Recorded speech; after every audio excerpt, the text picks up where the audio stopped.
Hello friends, welcome to the VK classes. आज मैं आ गया हूँ फिर से लेकर आपके सामने एक नया सेट। और इस नए सेट में आपको टॉप 10 क्वेश्चन मैं कराने जा रहा हूँ। तो प्लीज फ्रेंड बहुत ही ध्यान से सुनिएगा, ठीक है। जो जितने मैं क्वेश्चन करा रहा हूँ ये बहुत बहुत ज्यादा इंपॉर्टेंट है, ठीक है। आपके एग्जाम के लिए, किसी भी एग्जाम के लिए, कोई भी कॉम्पिटेटिव अगर एग्जाम है तो उसके लिए बहुत ही इंपॉर्टेंट क्वेश्चन है, ठीक है। और क्वेश्चन का जो लेवल जो है मैंने एकदम अभी इजी से मॉडरेट टाइप में रखा है, ठीक है। और धीरे धीरे करके आपको अच्छे अच्छे क्वेश्चन भी कराऊंगा। और ये भी टॉप क्वेश्चन ऐसे क्वेश्चन है जो हर एक बार एग्जाम में आते हैं और पूछे गए हैं। आपको खुद ही लग जाएगा देखकर कि हाँ ये पूछे जाते भी हैं कि नहीं पूछे जाते हैं, क्योंकि आप जब तैयारी कर रहे हैं तो आपको बिल्कुल पता होगा कि हाँ इस तरह का क्वेश्चन हमारे काम का है कि नहीं काम का है, ठीक है। तो ठीक है फ्रेंड्स, आपसे बहुत रिक्वेस्ट है, इसको ध्यान से देखिएगा। और अगर वीडियो अच्छा लगे तो प्लीज लाइक और अधिक से अधिक जितना हो सके अपने फ्रेंड से शेयर कीजिए। और सब्सक्राइब करना बिल्कुल ना भूलें। और उसके बगल में बेल आइकन है, उसको जरूर प्रेस करें, क्योंकि बेल आइकन प्रेस करेंगे तो आपको मेरा नोटिफिकेशन टाइम टू टाइम मिलता रहेगा, ठीक है। तो आइए फ्रेंड्स यहाँ देखते हैं। यहाँ पहला क्वेश्चन आपके सामने है, ठीक है। पहला क्वेश्चन दिया है, तीन संख्याएं क्रमशः 3:4:5 के अनुपात में है, ठीक है। ये तीन संख्याएं हैं, 3:4:5 के अनुपात में है तथा उनका लसा जो है 2400 है। तो उनका मौसा पूछ रहा है। मौसा क्या होता है मेरे फ्रेंड्स? मौसा वो होता है महत्तम समावर्तक, यानी HCF, ठीक है ना, हाईएस्ट कॉमन फैक्टर। जो किसी भी नंबर के बीच में एकदम हाईएस्ट और कॉमन हो, ठीक है ना, उसको HCF कहते हैं, ठीक है ना। तो वही HCF यहाँ पूछ रहा है, ठीक है ना। और लसा जान ही रहा है LCM, लोएस्ट कॉमन फैक्टर, ठीक है ना। तो यहाँ पर देखिए तीन संख्याएं, तो तीन संख्याएं जो है उनको हम मान लेते हैं। एक जो है 3x और एक है 4x और दूसरा क्या है, और ये 5x है, ठीक है।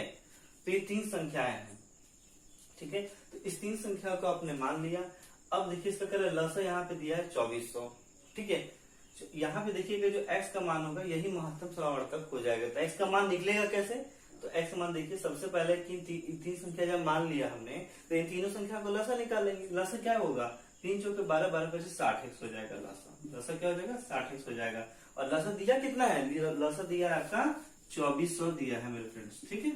तो x इक्वल टू हो जाएगा 2400 और बटे 60, ठीक है। देखिए 0 0 कट गया, 6 चौके 24, 40, ठीक है। इसलिए x इक्वल टू कितना हो गया? 40। x का वैल्यू हमने इवेल्युएट कर लिया, यहाँ से 40 आया है। ये x जो है यही महत्तम समावर्तक हो जाएगा, क्योंकि देखिए x सब में आपको दिख रहा होगा ये हाईएस्ट और सबसे कॉमन है, इसलिए यहाँ पर जो x का वैल्यू ही क्या होगा? महत्तम समावर्तक होगा। इसका मतलब कि हमारा ये ऑप्शन नंबर ए यहाँ बिल्कुल सही आंसर है, ठीक है फ्रेंड्स। आइए नेक्स्ट क्वेश्चन देखते हैं, ठीक है फ्रेंड्स। तो यहाँ सेकंड नंबर क्वेश्चन आपके सामने है, ठीक है। देखिए एक आयताकार मैदान का क्षेत्रफल, समझिएगा बहुत ध्यान से।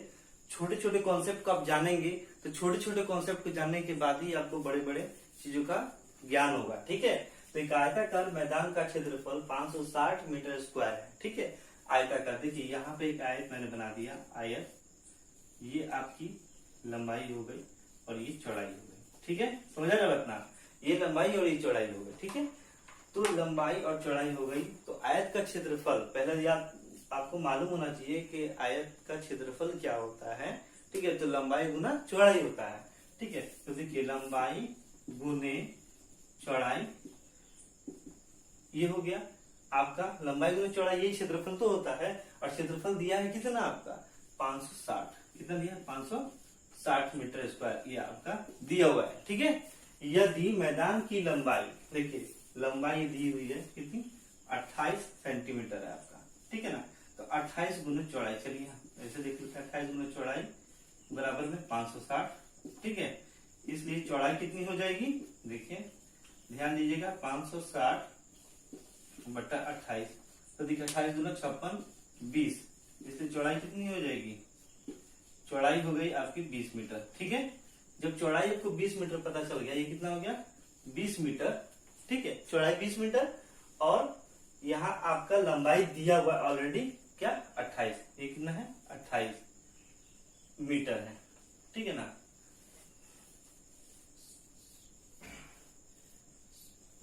सॉरी फ्रेंड्स, ये 28 मीटर है। क्वेश्चन थोड़ा सा ठीक कर लीजिएगा, ये 28 मीटर है, ठीक है ना। 28 मीटर यहाँ पे है, ठीक है। तो 28 मीटर, हाँ ठीक है। अब हो गया ये आपका मीटर में आएगा, क्योंकि यहाँ सेंटीमीटर होता है तो क्वेश्चन कुछ अलग हो जाता है, इसको फिर सेंटीमीटर से मीटर बनाना पड़ता है। और यहाँ देखिए सब मीटर में है, ये मिस प्रिंट हो गया था, यहाँ पर गलत लिखा गया था, सेंटीमीटर नहीं होगा मीटर होगा, तो आप लोग सुधार लीजिएगा, ठीक है।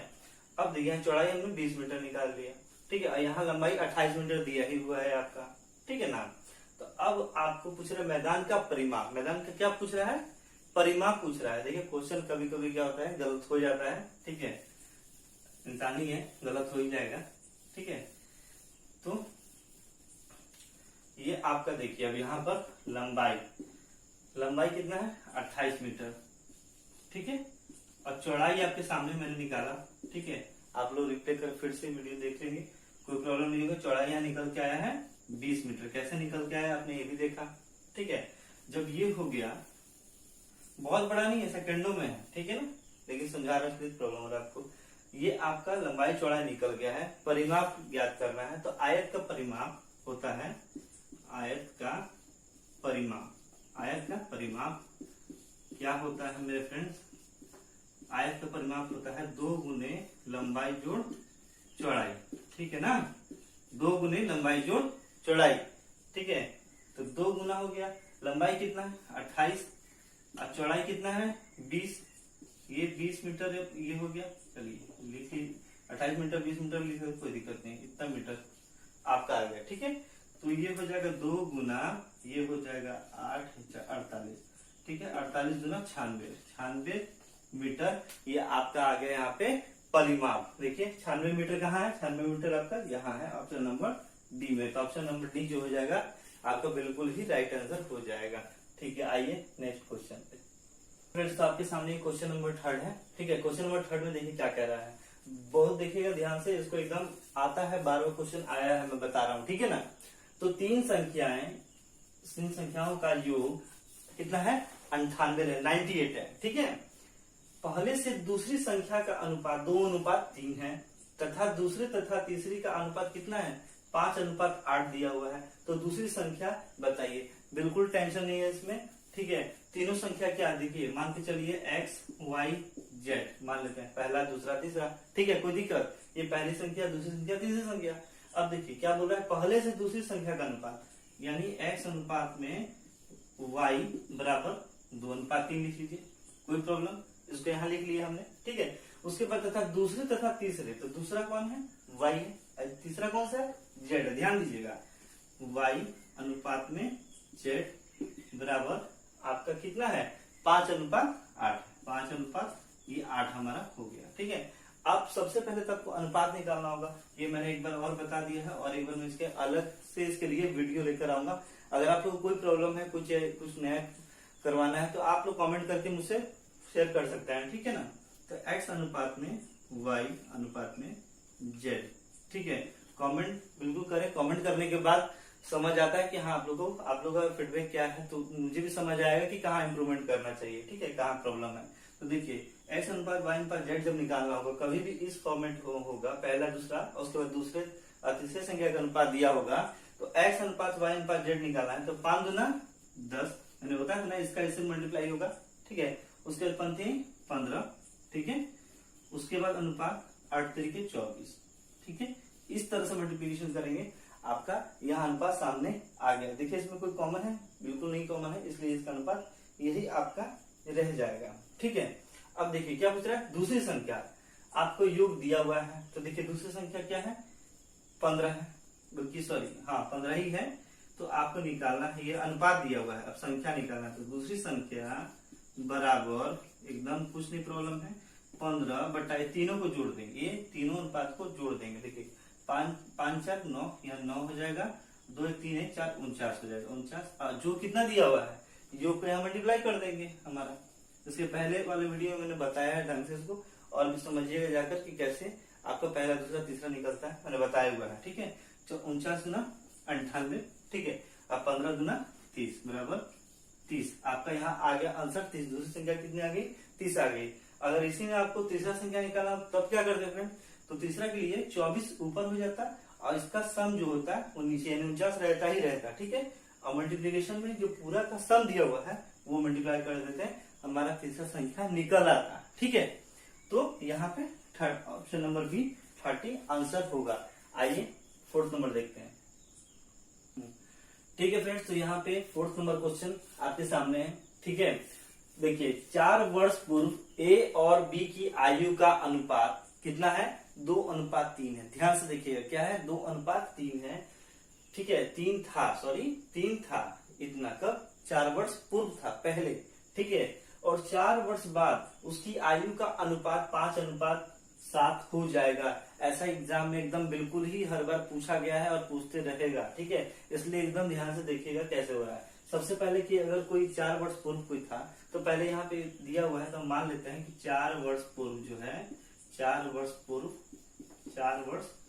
पूर्व, ठीक है, इनका जो आयु है 4 वर्ष पूर्व, इनकी आयु,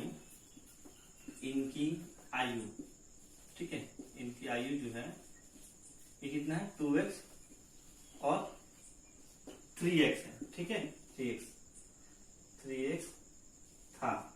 ठीक है, 3x इतना मान लेंगे, 2x और 3x था। अच्छा, अब बताइए कि 4 वर्ष पहले था, तो अब क्या है? ये तो 4 वर्ष पहले था, तो अब जो होगा यानी वर्तमान जो आयु होगी, यानी एक हो जाएगा ए की वर्तमान आयु, ठीक है, कितनी होगी? 2x प्लस में 4 ही तो होगा। 4 वर्ष जो इधर ऐड करेंगे तो वही तो वर्तमान आयु हो जाएगा, तो इतना वर्ष हो जाएगा। और बी की वर्तमान आयु कितनी हो जाएगी? ये हो जाएगी आपकी 3x प्लस में 4। ध्यान दीजिएगा, 3x प्लस 4 आपका हो गया। ठीक है, ये आपका वर्तमान आयु है, प्रेजेंट का। ठीक है, अब आयु क्वेश्चन पे, और 4 वर्ष बाद उसकी आयु का अनुपात 5:7 है। ठीक है, 4 वर्ष बाद, तो देखिए ये वर्तमान है, अब इसे हो रहा है 4 वर्ष बाद, तो 2x प्लस में 4 बटे ये 3x प्लस में 4, ठीक है, प्लस में 4 बराबर क्या? 5:7 यानी 5/7 है। ठीक है, इसको अब हम सॉल्व कर लेंगे। ठीक है, इसको हम सॉल्व कर लेंगे, तो अब देखिए मिटा रहा हूं 2x और 3x, तो कंफर्म इसको देख लीजिएगा। अब देखिए यहां पर इसको सॉल्व करेंगे तो 2x प्लस 8 हो जाएगा। क्या हो जाएगा? 2x प्लस में 8 हो जाएगा। अब y 3x प्लस में 8 क्या हो जाएगा? 3x प्लस में 8। इसको आप लोग सॉल्व कर लीजिएगा, अपने से पहले सॉल्व खुद से करिएगा, तब यहाँ सोल्यूशन देखिएगा तो और बेटर रहेगा आपके लिए। ठीक है, अब देखिए ये हो गया 15x, ठीक है, प्लस में 8 बजे 40, क्रॉस मल्टीप्लीकेशन फ्रेंड्स गुना होगा 7 9 14x, ठीक है, प्लस 7 8 56, ठीक है, आपका ये हो गया। तो क्या हो जाएगा? x बराबर क्या हो जाएगा? यहाँ वैल्यू आपका 16 हो जाएगा। x बराबर क्या हो गया? 16 निकल आ गया।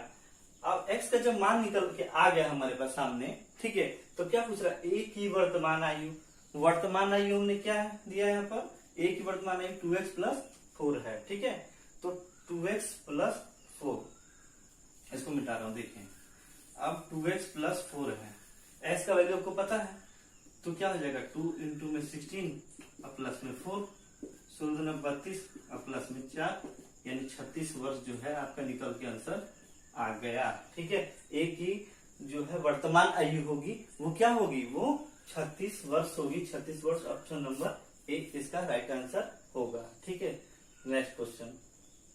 हाँ ठीक है फ्रेंड्स, तो नेक्स्ट क्वेश्चन आपके सामने है। ये बहुत ही सिंप्लीफिकेशन का क्वेश्चन है, सोचा कि इसको भी एक रखा जाए। ठीक है, सिंप्लीफिकेशन का जो है क्वेश्चन हमेशा एक बार रहता ही रहता है। ठीक है, चाहे बैंकिंग हो, एसएससी हो, किसी तरह की एग्जाम हो, न्यूमेरिकल एप्टीट्यूड का क्वेश्चन पूछता है, तो उस पर भी हमारा पकड़ होना बिल्कुल जरूरी है। ठीक है, तो 800 प्लस 150 का x%, ठीक है, तो ये तो सीधे समझ आ रहा है कि ब्रैकेट में। ठीक है, तो इसको पहले ऐड कर देंगे, तो देखिए ये हो जाएगा आपका 950। ठीक है, 950 का x% यानी x/100, इसमें कोई दिक्कत? इक्वल टू आपका दिया हुआ है 855, 855 का मतलब गुना हो गया 400%, यानी रूट में है 400। देखिएगा ध्यान से, रूट में है 400, 400 का रूट स्क्वायर रूट क्या हो जाएगा? 20 हो जाएगा, और 20% क्या हो जाएगा? 20/100 हो जाएगा। ठीक है ना। अब देखिए यहाँ पर आपका कटने के लिए तो यहाँ से दोनों तरफ ये मल्टीप्लीकेशन है, ये 100 से 100 ये कट जाएगा सीधे सीधी।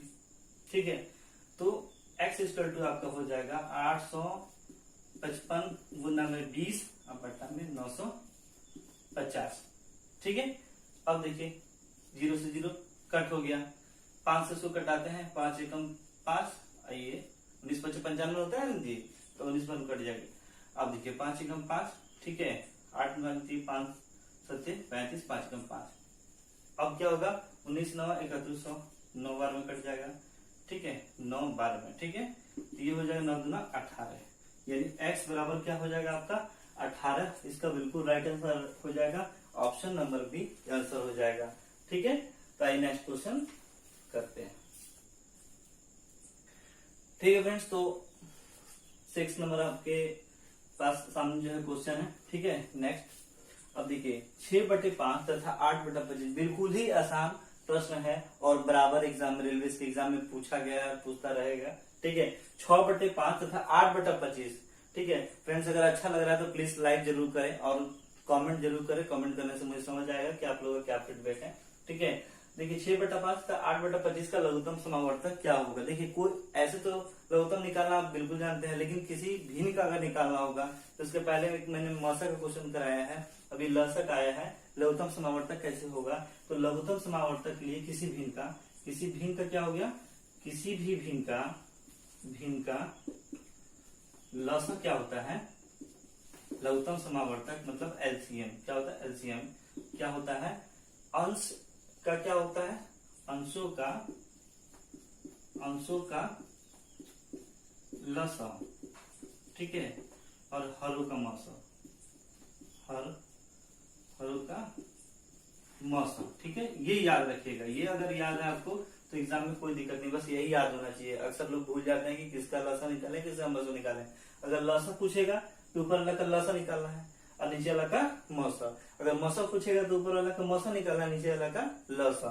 ठीक है, तो अंशों का लसा, तो इसका 6 और 8 का निकालना है, तो क्या हो जाएगा आपका 6 8 का लसा जो निकालेंगे वो 24 हो जाएगा। 6 8 के लघुत्तम में आपको कोई दिक्कत है, 2 3 6 2 चौके 8 2 3 6 चौके 24 का लसा हो जाएगा, कोई दिक्कत। ठीक है, लघुत्तम समावर्तन कोई दिक्कत नहीं। अच्छा 5 और 25 का महत्तम समावर्तन क्या हो जाएगा, दोनों में देखिए क्या है, हाईएस्ट कौन क्या है 5 है, 5 इसमें भी है और 25 में भी 5 है, इसलिए इसका क्या हो जाएगा 5 24/5। इसका जो होगा राइट आंसर होगा 24/5, ऑप्शन नंबर डी इसमें आपको मिल गया। आई होप कि आपको कोई दिक्कत नहीं होगा। तो आइए नेक्स्ट क्वेश्चन देखते हैं। ठीक है फ्रेंड्स, तो नेक्स्ट क्वेश्चन आपके सामने है। एक वस्तु का अंकित मूल्य 900 रुपए है। ध्यान दीजिएगा, अंकित मूल्य जो अंकित रहता है उस पर लिखा रहता है, प्रिंट रहता है। ठीक है, और जिस पर डिस्काउंट करके जो दुकानदार जिस पे देता है वो उसका विक्रय मूल्य हो जाता है। दुकानदार के लिए क्या हो गया विक्रय मूल्य और खरीदार के लिए क्रय मूल्य हो गया। ठीक है, तो 900 रुपया अंकित मूल्य है तथा एक ग्राहक इसके लिए 630 रुपए देता है। ठीक है, तो देखिए सबसे पहले ध्यान में रखिएगा, हम लोगों को तो छूट प्रतिशत निकालना है, तो अंकित मूल्य एकदम ध्यान से देखिएगा। अंकित मूल्य ये नहीं हो कि समझ नहीं आया है। ठीक है, अंकित मूल्य कितना है 900 रुपए है। ठीक है ना, 900 रुपए है। अच्छा यही जो है जिस पे देता है उसको 630 रुपए में दे देता है। ठीक है ना, यानी उसके लिए दुकानदार के लिए विक्रय मूल्य कितना है, मैंने कितने रुपए में विक्रय कर देता है दुकानदार विक्रय कर देता है उसको 630 रुपए में।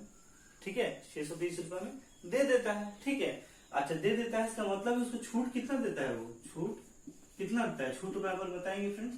ये 0 का 0, 10 में 3 गया 7 और 7 में 6 और 8 में से 6 गया 270 रुपए। ठीक है, ये छूट हो गया। ठीक है, अब हमको क्या पूछ रहा है, छूट प्रतिशत क्या है। तो देखिए फ्रेंड्स बहुत आसान है, छूट प्रतिशत क्या हो जाएगा, छूट प्रतिशत जो है क्या 270। आई छूट किस पे दिया गया है, ये दिया गया 900 रुपए पर, 900 रुपए पे छूट दिया है ना। ठीक है, तो 900 यहाँ हो जाएगा। अब परसेंटेज निकालना 100 से गुना कर देंगे, कितना सिंपल है। उसके बाद 0 से 0 1 कट। ठीक है, 27 30 आ गया, ये आपका 30% जो है इसका राइट आंसर हो जाएगा। ऑप्शन नंबर ए बिल्कुल ही सही आंसर होगा। मेरे दोस्तों मुझे लगता है कि आप लोगों को कोई समस्या नहीं होगी। अगर कोई भी प्रॉब्लम अगर आ रहा है तो बिल्कुल कमेंट करें और बताएं कि हाँ कौन से सेट में और कौन से नंबर क्वेश्चन में आप लोग को दिक्कतें आई हैं। ठीक है, तो नेक्स्ट क्वेश्चन चलते हैं। ठीक है फ्रेंड्स, तो नेक्स्ट क्वेश्चन आपके सामने है। ठीक है, किसी वस्तु को 10% और 20% की दो क्रमिक छूटों पर बेचा जाता है। यदि विक्रय मूल्य 1080 रुपया है तो अंकित मूल्य कितना होगा? अंकित मूल्य कितना होगा? तो यहाँ देख लीजिए, दो क्रमिक छूट दे रहा है।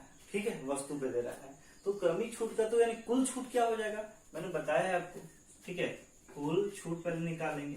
ठीक है ना, कुल छूट क्या हो जाएगा? वही x प्लस वाई माइनस में एक्स वाई बेटा 100 पे आपका बनेगा। ठीक है, देखिए 10 प्लस में 20 माइनस में 10 गुना में 20 और बट्टा में 100।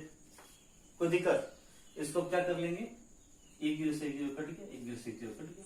ठीक है, ये हो गया 30, ये हो गया 30 और घटा में 2 मतलब 28%। कितना? 28% कुल छूट हो गया। ठीक है, अब इसका आपको क्या निकालने के कर रहा है? अंकित मूल्य निकालने कर रहा है। जब छूट हमको मालूम चल ही गया और विक्रय मूल्य दिया हुआ है तो अंकित मूल्य बराबर क्या होगा? अंकित मूल्य हमारा बिल्कुल आसान है, 1080 गुना। ठीक है, 100 बटे छूट के लिए 100 में से 28 घटा देंगे, कितना हो जाएगा? 72। ठीक है, 72 100 में से 28 घटाएंगे तो 72, ये 100 बटा 72 कर देंगे। ठीक है, हमारे यहाँ अंकित मूल्य निकल के आ जाएगा। देखिए 72 और 92 होता है 190 और 3 गुना 6 30 और ये आपका 2 ये आपका 1500 निकलकर आपका आ गया यहाँ पर अंकित मूल्य। ठीक है, ये समझ आया ना आपको? 1080 रुपये जो है ये क्या था? विक्रय मूल्य। तो विक्रय मूल्य पे ही हम निकालेंगे। आपको छूट पता, कुल छूट पता ही लग गया है, तो इस पे हमारा गुना 100 बटा 72 हो जाएगा, तो हमारा 1500 हमारा अंकित मूल्य निकलकर यहाँ आ गया। यानी ऑप्शन नंबर 1 बिल्कुल ही सही आंसर होगा। ठीक है, तो नेक्स्ट क्वेश्चन देखते हैं। ठीक है फ्रेंड्स, तो नेक्स्ट क्वेश्चन आपके सामने है। ठीक है, एक समबाहु त्रिभुज की भुजा 4 सेंटीमीटर है तो उसका क्षेत्रफल कितना होगा? ठीक है, तो समबाहु त्रिभुज का क्षेत्रफल अक्सर एग्जाम में पूछा जाता है, एकदम दिमाग में रखिएगा, इसलिए मैंने इसको रखा है। हर बार एग्जाम में आया ही आया है किसी न किसी शिफ्ट में, रेलवे के एग्जाम में। ठीक है, समबाहु त्रिभुज। ठीक है, त्रिभुज का क्षेत्रफल जो है इसका होता है √3/4 गुना भुजा स्क्वायर यानी 1 स्क्वायर। ठीक है ना, ये होता है सिंपली। यहाँ आपको भुजा दिया हुआ है। ठीक है, तो यहाँ पे क्या करेंगे? √3/4 और गुना में आपका 4 का स्क्वायर क्या हो जाएगा? ये √3/4 गुना 4 गुना में 4। ठीक है ना, 4 से 4 कट गया, ये हो जाएगा आपका 4√3 आपका सेंटीमीटर स्क्वायर। इसका आंसर राइट आंसर हो जाएगा। ठीक है, सिंपल था। समबाहु त्रिभुज का क्षेत्रफल √3/4 गुना भुजा स्क्वायर होता है। ठीक है, और यहाँ निकाले हम लोग तो 4√3 सेंटीमीटर स्क्वायर है। ऑप्शन नंबर डी इसका सही आंसर होगा। तो आइए फ्रेंड्स नेक्स्ट क्वेश्चन देखते हैं। ठीक है फ्रेंड्स, तो नेक्स्ट क्वेश्चन आपके सामने है और इस क्वेश्चन में मैं बहुत ज्यादा जल्दबाजी नहीं करूंगा। ठीक है, ये क्वेश्चन इतना इंपॉर्टेंट है कि हर एग्जाम में आता ही आता है, एक बार जरूर पूछ लिया था, कहीं ना कहीं किसी न किसी शिफ्ट में पूछ लिया जाता है। तो आप लोग से रिक्वेस्ट है कि इसको बहुत ध्यान से देखिएगा और जो भी बच्चे तैयारी करते हैं तो उनको एकदम बिल्कुल पता है कि कितना इंपॉर्टेंट क्वेश्चन है और इस तरह का क्वेश्चन अक्सर एग्जाम में आ जाता है, बहुत कंफ्यूजिंग नहीं रहता है लोगों को। ठीक है ना, तो एक बैग में, यहाँ देखिएगा क्वेश्चन क्या कर रहा है, एक बैग में ₹1.50 तथा 25 पैसे के सिक्कों की संख्या का अनुपात दिया हुआ, अनुपात दिया है आपको। तो सबसे पहले माना कि देखिए सिक्कों का अनुपात दिया है, यदि बैग में कुल धन 225 रुपया, कुल धन कितना है? 225 रुपया है, याद रखिएगा क्या है? रुपया है। तो 50 पैसे के सिक्कों की संख्या बता रहा है कि बताइए। ठीक है ना, कितनी होगी? तो माना कि ये क्या है? 1:2:4 क्या है? बैग में कुल ये क्या है? सिक्कों की संख्या, सिक्कों की संख्या। तो माना कि सिक्कों की संख्याएं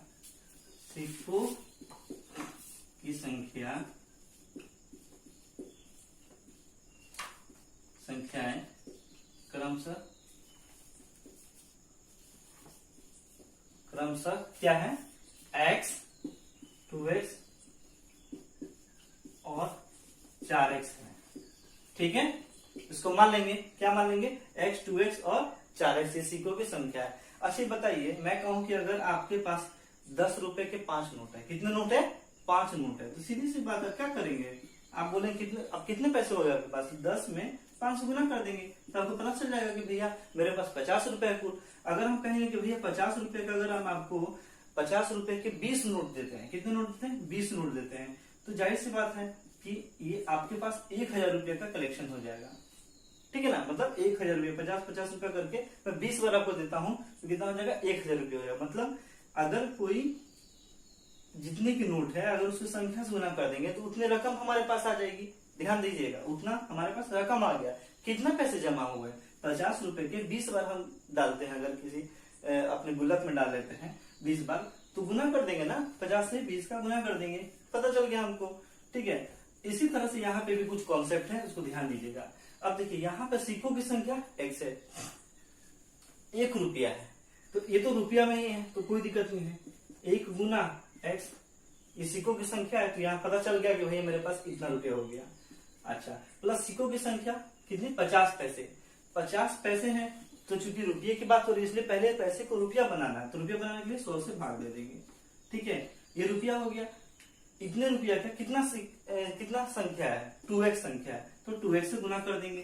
प्लस फिर देखिए, फिर यहाँ पर बात है आपका 25 पैसे, फिर 25 पैसे को भी रुपया बनाना पड़ेगा, तो 25/100, और आपका संख्या कितना है, तीसरा आपका जो है ये 25 पैसे कितने सिक्के हैं, 4x सिक्के हैं, आपने माना है 4x हो गए।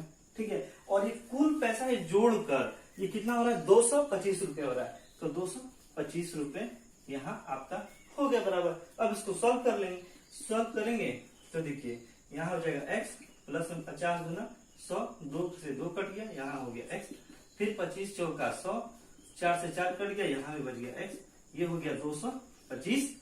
ठीक है, ये हो गया आपका 3x इक्वल में 225। ध्यान दीजिएगा 3x इक्वल 225, कोई दिक्कत, इसमें कोई दिक्कत नहीं आना चाहिए। ठीक है, सॉल्विंग में तो x इक्वल 225 और बट्टा में 3, 3 से 21, 3 5 15, x बराबर में आपका आ गया 75। ठीक है, x बराबर जब 75 आ गया, ठीक है ना, अब किसका पूछ रहा है, सिक्कों की संख्या, आपको 50 पैसे की सिक्कों की संख्या। अब 50 पैसे की सिक्कों की संख्या क्या माना है आपने, 2x माना है। ठीक है, तो 50